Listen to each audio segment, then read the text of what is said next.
Thank you very much.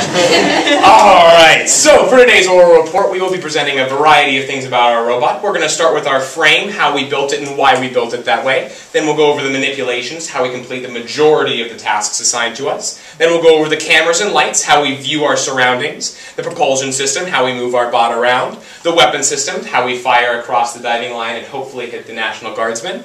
Then we'll go over our operator interface. Thank you. How we actually pilot our robot and command it to do what we want. And then we'll go over our environmental impact, followed by our sensors, and then finally, how we accomplish our safety precautions. Also, at the end, we'll have open for questions, but if at any time you have any, please just raise your hand or holler at us, and we'll be happy to answer it right there.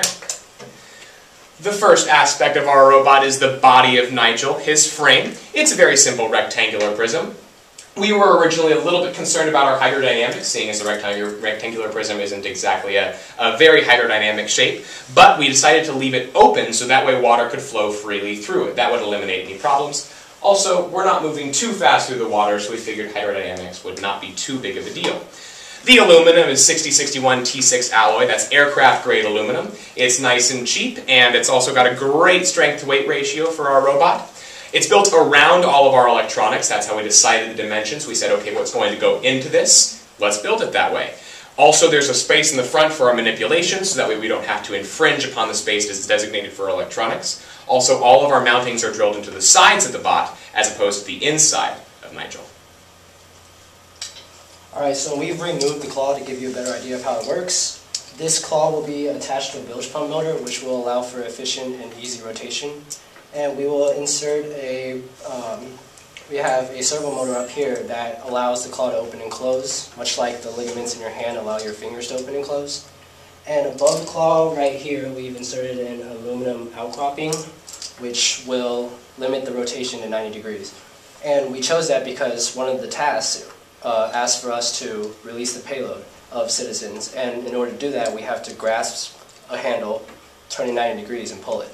And then along with that, the claw will also be used to retrieve the aliens. We could drop the homing device into the UFO, among other tasks that we can use for the claw.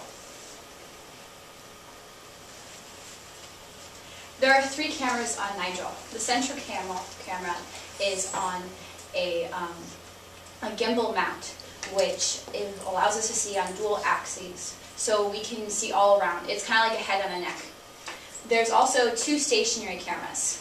These are security cameras that we waterproofed. They're on the sides of the bot, and they allow us to record sound. One is focused on the claw, and the other is focused on the winch. So while we're using these manipulations, we can see accurately and be precise with our movements.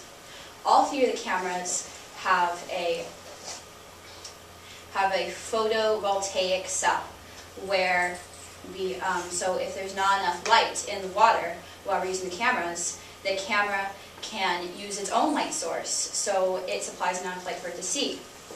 The central camera uses an LED light, and both of the side cameras use infrared light. Altogether, the cameras allow us to have a wide range of view of our surroundings. The Elysium slide. Now, you may be asking, what is an Elysium? It is the glowing or illuminated part coming from the head of an anglerfish, which serves as its light to help it see and its surroundings underwater. So my slide will be the light slide. We have 2 diving torches on either side of our main camera. They are LED. Now in chemistry class, we learned about something called electroluminescence. It basically means that there's no burning process going on. Like, no burning process. This is awesome for us and a great advantage because we can use the power to generate light rather than heat. Each light module puts about 270 lumens per 3 watts, which is great because this is more than enough light than we need. Another thing with LED that helps us put out so much light for so little power is that LED helps you put out a lot of light for a little amount of power.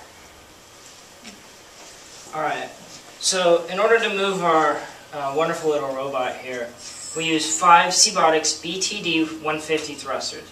These were purchased through a very generous grant from the Tempe Union High School District. They're top-of-the-line motors, and they're bidirectional, which means we only have to use half as many motors to accomplish the same job.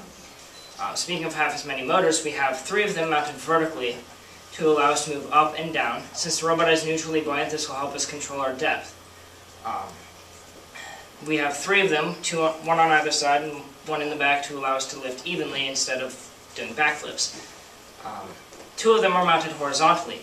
We can move them in the same direction to go forward or aft, or in opposite directions so we can turn on a dime. These are controlled by our custom control board using 3-position momentary toggle switches, which will be discussed on a later slide. Okay, our weapon system for the bot consists of 4 torpedo tubes as the business end of our weapon system, but overall can basically be divided into 2 systems. The primary system for actually launching these projectiles is a system of 827 kilopascal air tanks, and there's 2 of them. Each of these air tanks feeds into the, we've removed it currently so to give you a better view of the inside of the robot. It feeds to a series of air regulators controlled by servos. When these servos actuate, they release the hold on the air, allowing air to pass into these tubes. In these tubes, we have a device very similar to this. It's called a max liquidator. You can get them at pool stores. Well, what it does is that pressure will build up in the back after going in through a valve as supplied by this pneumatic tubing. When pressure builds up, it forces this part to extend outward, which pushes our projectile, which is something that we're very proud of. In order to keep with the Finding Nemo theme of our robot, we've decided to name our projectiles after a series of characters you might know from the movie. They are Bruce, Nemo, Squirt, and Pearl. The projectiles themselves are actually used in something we call a cinquefoil system. And I came up with this idea one day when I was sitting in history class, and we just viewed a video on American involvement in the Gulf War in 1991. And I was looking at that, and before this, I was unsure of exactly how to go about our projectiles. So when I saw this, I remembered. The M1 Abrams tank long rod penetrator is a 40mm shell held inside a 120mm barrel by a 3-part aluminum armor discarding SAPO system. And because of that, that's the 40mm projectile and in a barrel 80mm wider. Because we were using torpedoes, small tubes you can purchase at a pool toy store, we needed something that could allow these small projectiles to fire out of much larger barrels. As such, we developed the cinquefoil 5-part SAPO system. For those of you unfamiliar with the concept of a SAPO, you can see an image right there of a 105mm shell immediately after exiting the barrel. As you see, the SAPOs are discarding off to the side as caused by the air resistance. What this does is that this gives us very, very tight lock within the barrel, and it allows us to go immediately out the end. However, after we leave, these SAPOs are going to immediately to fall back to the side, giving us all our momentum and all our kinetic energy in a very small, very thin projectile with very high sectional density, which is extremely useful when traveling through a fairly viscous medium as compared to air, in this case water. And now for how we control the robot. Basically the propellers are controlled by a custom control board that we have over there. It is controlled by using switches which help toggle the direction of the motors. A switch forward, backwards tells the motor to go forwards and backwards, which gives us control going up and down as well as turning.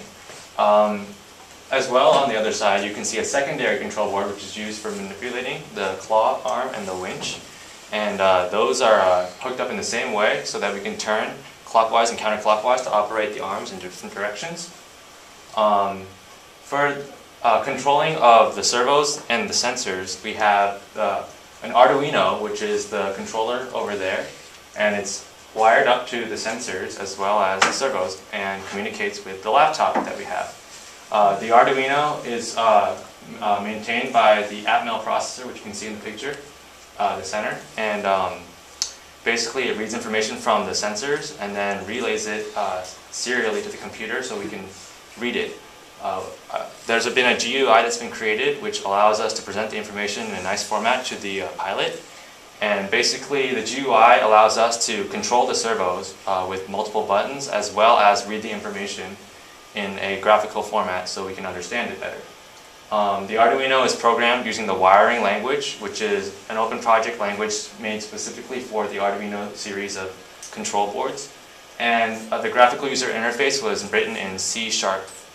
And basically the computer communicates with the Arduino, which gets our information and then finally relays it back to our drivers. Alright, so all this talk about power, let's talk about green power. Alright, and so solar charging will be used for all power that we are using on our bot. And so in total we have 3 solar panels, 2 of which are linked up in series. Individually they give 12 volts and 80 watts. One pair they give 24 volts and 80 watts for the individually and 160 for in series. So this will be used to provide charging for our 24-volt battery, which will be used for giving power to our propulsion system. And then the third solar panel has 12 volts and 15 watts, and this is for 2 reasons. One is we are charging our 12-volt battery, which will be used to supply power to our claw and our winch motor. And the second reason is for our light project. So as a team and as a school, we enjoy looking on the broader aspect of renewable sources and have moved out to further places such as Fiji. So on this island, Fiji, there are students who are just like us. They go to school, they get homework, they come back and do chores. However, there's one difference. They have to walk there and back, which can take 1 to 3 hours each way. So by the time they get back home and finish their chores, there could be minimal to no light. And our job here is to test our solar panel, the individual 12-volt solar panel, so that we can give them a renewable source to provide them light so they can finish their homework. So in conclusion, we enjoy helping broader span communities such as the world rather than just an immediate source. Alright, so for our sensors, first we have our 3 cameras here. As Julian mentioned, we have the main one here, our LCA camera. It's mounted on a gimbal mount, so we have dual axes. Can pan up and down and left and right, so we can see more of the pool without having to move the entire bot. And we also have these 2 cameras on the side here that are focused on each of our manipulation arms. And they all have their own form of light projection. And these are used for the first objective of the mission, which is to observe the UFO, and also used to aid us in all the other objectives of the mission. One of which is figuring out the depth of the opening of the UFO, which we complete using a pressure sensor, which we have mounted right under the main camera here. The pressure sensor is a piezo-resistive sensor, so the more mechanical force you apply to it, the more resistance is applied to the current running through it. We currently have 5 volts running through it, and it plugged directly into our breadboard, right up there. And we have it plugged into a voltage divider. So because in physics class we learned about Kirchhoff's second law, which says that the overall voltage drop of the system has to be proportional to the total resistance of the system. So because we know the input, the voltage we're putting in, 5 volts, and the computer reads to us the voltage we're pulling out, and we know the value of one of the resistors on there, we can be able to tell how much resistance is coming onto our pressure sensor on our robot. We can figure out the depth of the UFO opening through this by taking a reading of the resistance near the top of the pool, and then one at the opening of the UFO, so we can extrapolate the depth using the linear relationship between pressure and resistive force. Our temperature sensor is mounted right up here. Is plugged directly into the Arduino board through a certain protocol called OneWire. And this protocol is interesting because not only it sends the power and the ground down in 2 separate wires, but it has a